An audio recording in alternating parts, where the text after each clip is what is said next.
No one remembered when Kofola was founded. The elders said the village had always been there, sitting quietly between the forest and the river, breathing with the land like it belonged to it. The huts were round and low, built from clay and grass. Smoke from cooking fires rose every morning and hung lazily in the air before drifting away. Life in Kofola followed a rhythm that never surprised anyone. At sunrise, men went to the farms with hoes resting on their shoulders. Women swept compounds and prepared food. Children ran freely, shouting and laughing, their feet toughened by years of bare ground.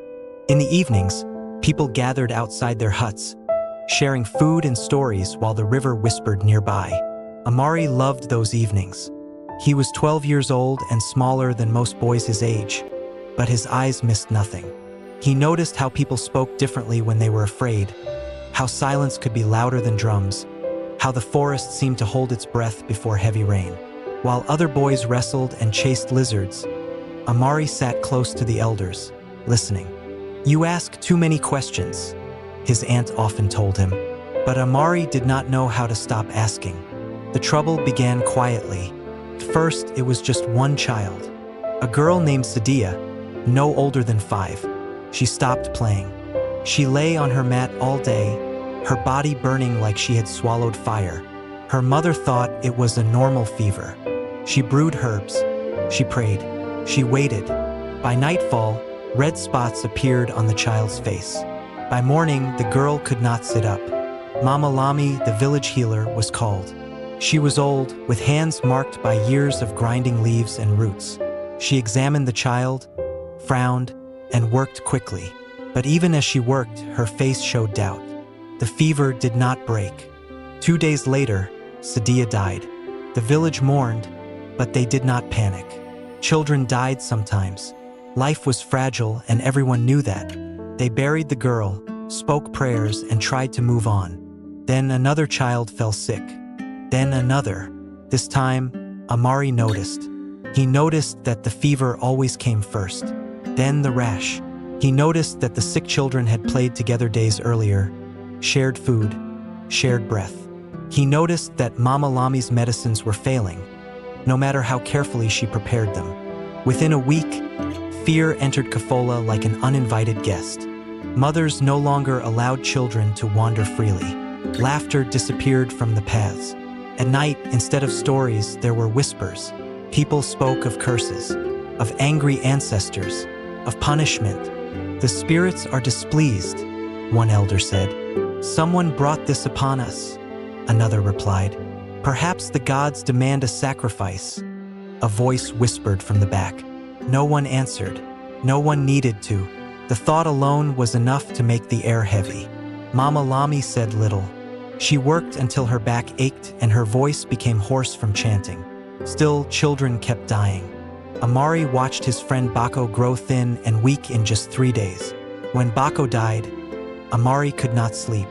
He sat outside his hut, staring at the dark, trying to understand how something unseen could destroy so much so quickly. Soon, the village felt smaller. Huts with sick children were avoided. Smoke no longer rose from some homes. Parents carried guilt in their eyes, wondering if they had done something wrong. Some families fled into the forest, hoping distance would save them. It did not. The sickness followed. One evening, Amari found Mama Lami sitting alone, her medicine bowl untouched. "This sickness," Amari said quietly, "it moves like a thing that knows where to go." Mama Lami looked at him for a long time. "Some fires cannot be beaten with water," she said, "and some enemies do not show their faces." The words frightened him more than shouting would have. By the 3rd week, Kofola was breaking. Then the stranger came. He arrived at the riverbank just after sunrise. He was not dressed like a trader or a farmer. He carried a small leather bag and papers tied with string. His face was tired, but his eyes were steady. "I am Suleiman," he said, when the elders gathered. "I heard children were dying here." Suspicion spread immediately, but grief had softened the village. Suleiman asked questions. He listened. He examined the sick. He spoke gently to mothers and carefully to Mama Lami. When he finally spoke to everyone, his voice carried across the square. "This sickness has a name," he said. "It is called measles." The name meant nothing to them. "It is caused by something too small to see," he continued. "It moves through breath, through closeness. Where people have never faced it before, it is deadly." A murmur rose. "So it is not a curse?" someone asked. "No," Suleiman said. "It is a disease." Silence followed. "And there is a way to prevent it," he added. Hope flickered, fragile but real. "Vaccination," Suleiman said. "A protection." The word sounded strange, almost dangerous. The elders hesitated. Some parents shook their heads. Trust was hard to give when pain was fresh. Amari stepped forward before fear could stop him. "We believed many things," he said, his voice shaking. "And they did not save our children. If there is another way, we must try." Mama Lami nodded slowly. The elders agreed. The days that followed were tense. Some parents cried as their children were treated. Some watched from a distance. Some prayed. Then something changed. No new children fell sick. Fevers reduced.